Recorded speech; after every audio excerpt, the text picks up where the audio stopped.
출애굽기 7장 8절에서 13절의 말씀입니다. 출애굽기 7장 8절에서 13절의 말씀 우리 한 목소리로 같이 읽겠습니다. 시작.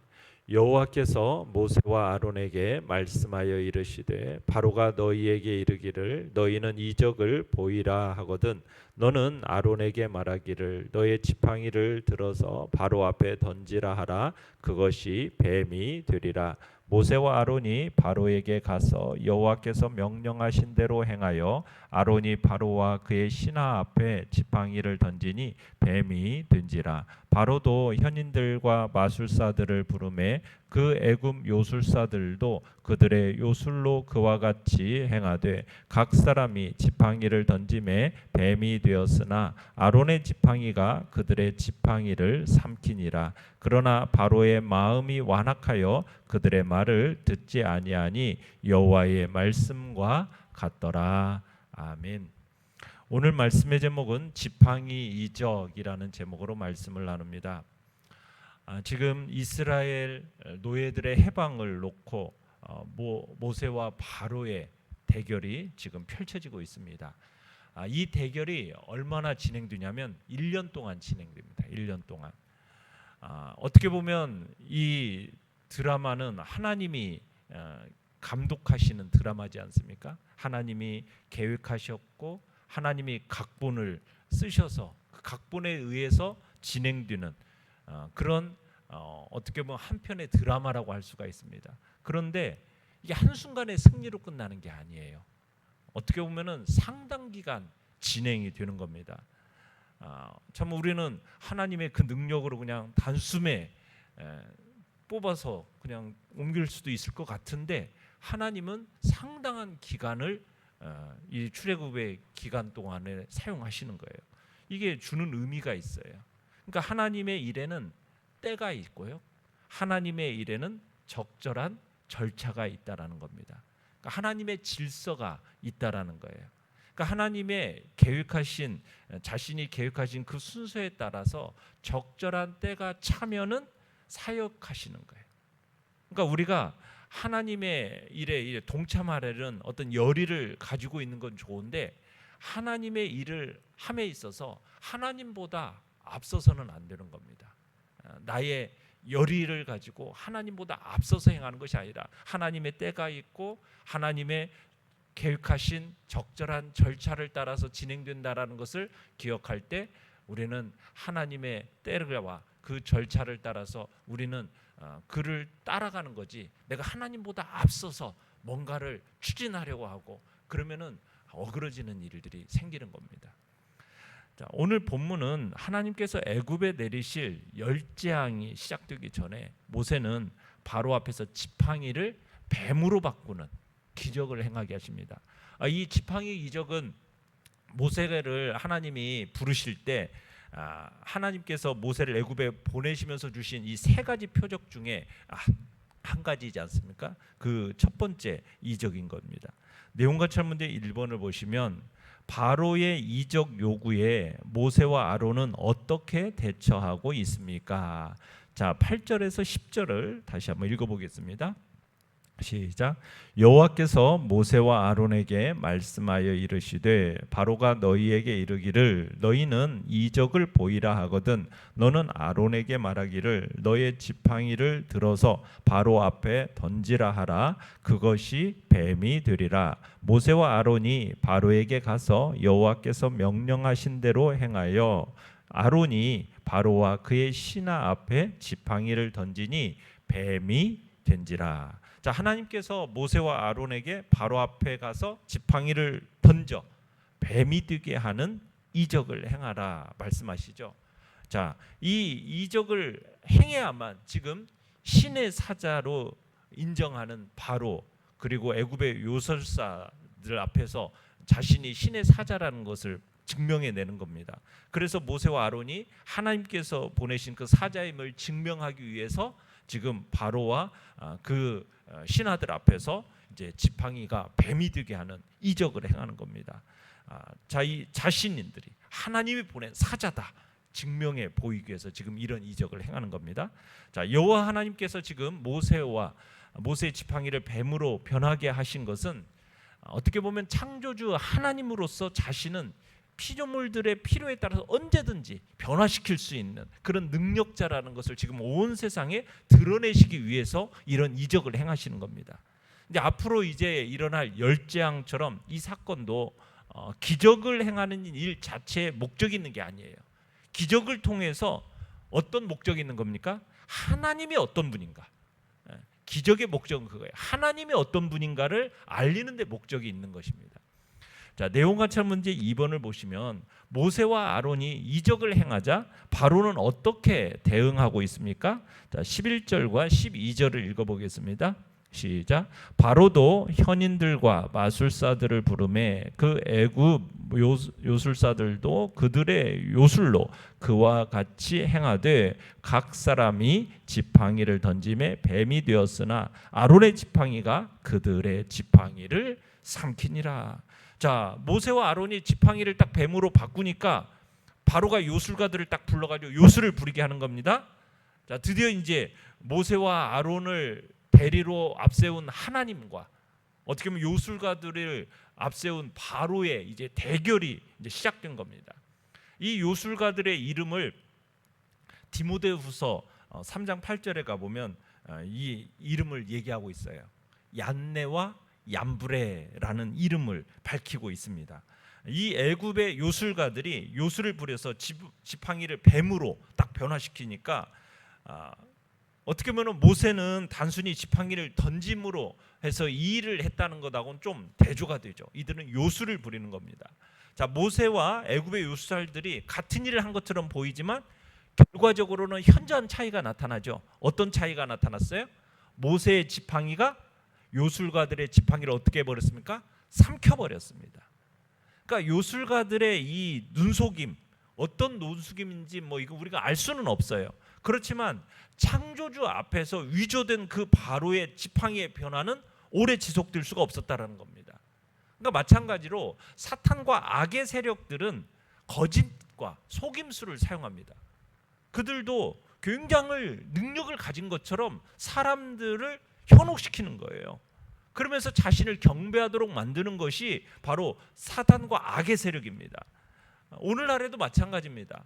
성도들을 유혹하는 이단과 사이비의 교주들, 그들도 이적을 행할 수 있는 능력을 가진 자라고 주장을 합니다.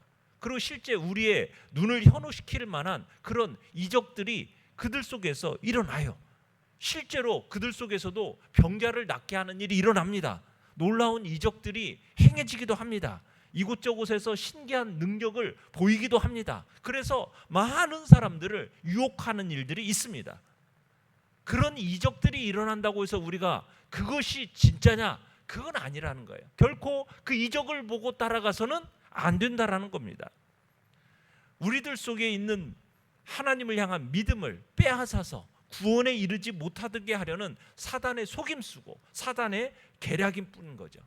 이 세상의 만물을 지배하고 다스리시는 분은 오직 하나님 한 분뿐이십니다. 우리는 하나님의 능력을 확신하고 하나님만을 굳게 붙들고 참으로 사단의 그 모든 거짓의 능력에 흔들리지 말아야 돼요. 사단도 그런 능력과 이적을 행할 수 있다라는 것, 그것이 참이라고 우리가 여기서는 안 되는 것입니다. 우리는 그것을 분별할 수 있는 지혜를 가져야죠. 결국 창조주이신 하나님의 능력이 결국 모든 사단의 세력을 어떻게 합니까?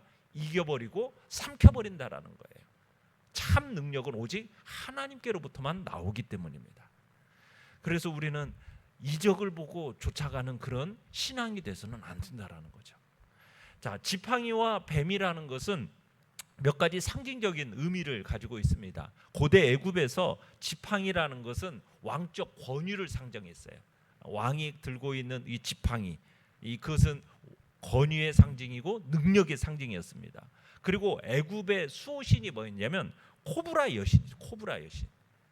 그래서 모세의 지팡이가 바로가 지명한 그 애굽 사람들의 지팡이를 삼켰다라는 것에는 무슨 의미가 있느냐면 바로의 권위가 무너질 거라는 경고가 들어 있는 겁니다. 고대 애굽 왕들이 쓰던 그 왕관 있지 않습니까? 그 바로가 쓴 그 왕관에는 그 수호신을 상징하는 코브라의 모형이 딱 앞에 이렇게 표상으로 있었어요. 왕의 왕관에 새겨진 그 뱀, 이 뱀이 왕에게는 어떤 신적인 권능, 신적인 보호, 이걸 의미했거든요. 그러니까 왕을 대적하는 자에게 죽음을 경고했었던 겁니다. 자, 이 사건은 애굽의 절대적 권위자, 그 권위자로서 신처럼 군림하고 있던 바로에게 있어서 죽음을 경고하는 거였던 거죠. 그리고 바로와 이스라엘의 신인 여호와의 대결, 결국 여호와께서 바로를 삼킴으로써 끝이 날 것을 예고하고 있는 장면이 바로 이 지팡이의 뱀의 대결의 모습입니다. 그러니까 바로와 애굽 사람들이 아무리 노력해도 결코 이스라엘의 하나님을 이길 수 없다라는 것을 보여주는 거예요. 그러니까 빨리 포기하라는 그런 의미가 그 속에 들어있던 거죠. 그런데 모세의 지팡이가 바로의 지팡이를 삼키는 것을 보고서도 바로는 어떻게 합니까? 꿈쩍하지 않죠. 그 완악한 마음을 변하지 않습니다. 오히려 더 높은 강도의 충격이 필요했던 겁니다. 자, 연구와 묵상 문제 3번을 보십시오. 아론의 뱀이 된 지팡이가 술객들의 지팡이를 삼키지만 바로는 모세와 아론의 말을 듣지 않습니다. 바로가 무슨 생각으로 그들의 말을 듣지 않았을까요? 자, 13절 읽어보겠습니다. 시작. 그러나 바로의 마음이 완악하여 그들의 말을 듣지 아니하니 여호와의 말씀과 같더라. 자, 바로가 왜 모세와 아론의 말을 듣지 않았습니까? 그럼 바로 바로의 마음이 완악했기 때문입니다. 완악했기. 하나님께서 자신의 크신 능력을 보여줘도 바로는 그 마음에 교만과 아집과 탐욕이 가득 차 있었기 때문에 하나님의 말씀을 들으려고 하지 않았다라는 겁니다. 고대 애굽은 자연의 여러 신들을 신봉했었어요. 그리고 그 신들 가운데는 우열이 있다고 믿었습니다. 사실 바로의 입장에서는 여호와라는 신은 자신들의 어떻게 보면 노예들이 섬기는 하찮은 신으로 여겼습니다. 열등한 신으로 이렇게 생각했던 거예요. 여호와라는 신은 그냥 여러 신들 중에 하나인데 이 신은 뭐 우리 노예들이 섬기는 신이니까 그 능력이나 그 지위에 있어서 한참 밑바닥이라고 생각한 거죠. 그리고는 당시에 애굽의 기라성 같은 신들과 비교할 수 없는 존재로 판단된 것이 여호와 하나님이었던 겁니다. 그러니까 지금 같은 이런 섣부른 이적을 행했다고 해가지고 설득한다라는 것은 그들의 이 사고방식에 있어서는 이게 쉽게 설득될 리가 없었던 겁니다. 그러니까 여호와 하나님의 예상대로 하나님의 명령을 쉽사리 따르려고 하지 않았던 겁니다. 하나님께서 자기가 누구이신지를 이제 바로와 애굽 사람들의 명확하게 인식시키기 위해서 좀 더 강한 증거 그리고 좀 더 긴 시간이 필요했던 겁니다. 그래서 여호와께서 단지 이스라엘을 애굽에서 탈출시키는 것, 구출시키는 것, 여기에만 목적이 있는 것이 아니었던 거죠. 여호와 하나님 자신이 어떤 신인가 이것을 이제 만천하에 드러내기를 원하셨기 때문에 지금 하나님께서 이런 이제 이적을 하나님께서 행하시게 되는 겁니다. 느낀 점 4번입니다. 하나님의 권위에 도전하는 인간을 볼 때 당신은 어떤 감정을 갖게 됩니까? 참 하나님의 권위에 도전하는 이 인간의 모습은 참 어리석게 느껴지지 않습니까? 참 인간은 하나님을 인정하고 그의 말씀을 듣기 위해서 참으로 창조된 존재인데 그 인간이 하나님을 대적하고 하나님의 말씀을 거스르며 살아간다라는 것은 진짜 어리석은 겁니다. 그래서 우리에게 필요한 건 뭐냐면 겸손한 마음입니다. 비어있는 마음. 그 마음이 준비되어 있지 않으면은 아무리 하나님의 말씀을 전해도 바로와 똑같습니다. 하나님 말씀을 받아들이지 않아요. 어떤 사람들은 그렇게 얘기합니다. 나한테 한번 이적을 보여봐. 내가 기적이 일어나는 것을 보면 내가 하나님을 믿을게. 기적이 일어나면 진짜 믿을까요? 이적을 보여주면 진짜 하나님을 믿을까요? 아닙니다. 이적을 보여줘도요, 그 이적을 또 부정하고 또 다른 이적을 요구하고, 그 결국에는 하나님의 말씀을 인정하지 않으려고 하는 것이 인간입니다. 인간의 그 교만함이라는 것이 그래요. 예수님께서 복음을 전하러 이 땅에 오셨잖아요. 이 땅에 오셔서 얼마나 많은 이적을 행하셨습니까? 가버나움과 벳세다에서 그 수많은 이적을 행하셨는데 그들이 예수님을 믿었습니까? 아니에요. 예수님을 믿지 않았습니다. 예수님을 구주로 영접하고 복음을 받아들이지 않았습니다. 오히려 비난했습니다. 배척했습니다. 그게 인간입니다. 우리 인간은 그러기에 교만과 아집으로 가득 차 있는 존재예요.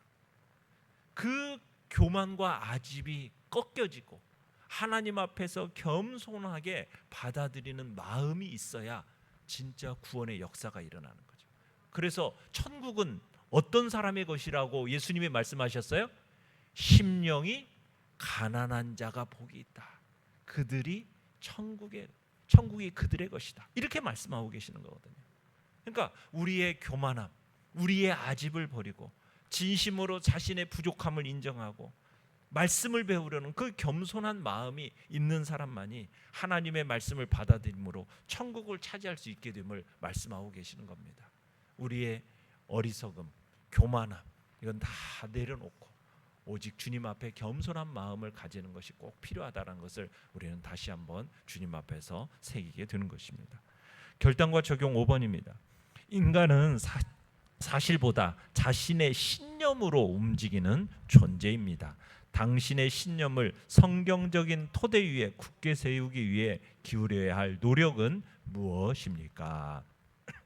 우리의 마음속에 무엇보다도 정말 우리의 교만과 편견은 다 내려놔야 됩니다.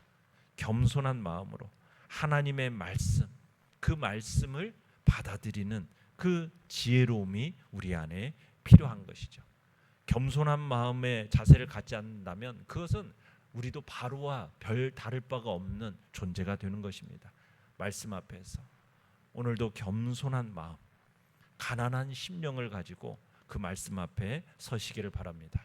내 마음의 교만함, 또 아집, 완악함, 이 모든 것들을 다 내버리게 하시고 하나님께서 말씀을 통해 우리의 심령에 더 큰 깨달음과 감격의 은혜를 허락하실 수 있도록 겸손한 마음으로 오늘도 주님 앞에 서는 은혜가 있기를 간절히 바랍니다. 오늘의 기도 같이 읽겠습니다. 시작. 주님을 온전히 알고 섬기는 자가 되게 하소서. 아멘.